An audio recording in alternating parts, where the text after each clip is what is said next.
Towards the end of every year, there is a problem that cripples normalcy in France. Last year, it was the Yellow Vests movement. This year, it's the protest by workers.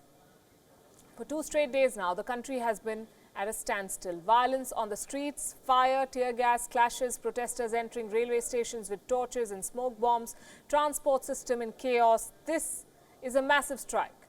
Since Thursday, France has come to a halt. From railway workers to subway drivers, from school teachers to custom officers, from firefighters to civil servants, from emergency room medics to mariners and even ballet dancers, the entire society is up in arms against the Macron government. Official estimates say more than 8 lakh protesters, 1,80,000 public sector workers among them are part of this strike. This is a mass bunk by the French society.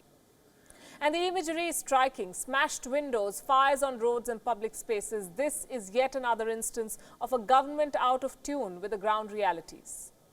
What led to these strikes?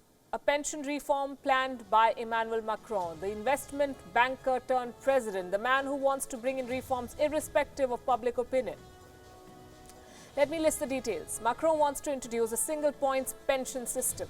Each day, a worker will earn points for his labor for future pension. Why is this wrong? Right now, there are 42 different pension schemes for different sectors.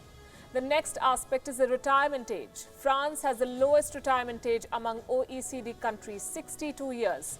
Workers who do dangerous jobs like mariners or miners can retire early. Reports say that France is planning to maintain the retirement age at 62 years, but rein in some benefits for laborers who retire before 64 years.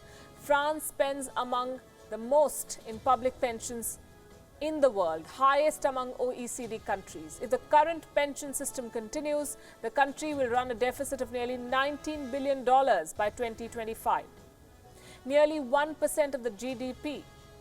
In simple words, Macron cannot afford the current pension scheme.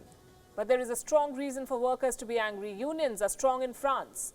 The workers and the unions will lose their say on pension contributions and benefits. People will be required to work longer. Macron's plans will dismantle the social model of France. That social model provides a safety net for old people and the unemployed. So what happens next? France's Prime Minister says that the government is ready for concessions. The government plans to bring in a grandfathering clause, which will make the law affect workers who join the workforce after 2025. But it is not ready to back down on the points-based system. Hardline unions, both on the right and the left, reject the reform outright. In the past, Macron failed to win over the protesters on fuel price hikes.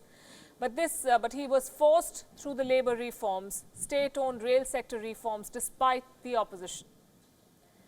But this is an entirely different ballgame. Bulk of the workers are angry. Macron's actions may not be entirely wrong.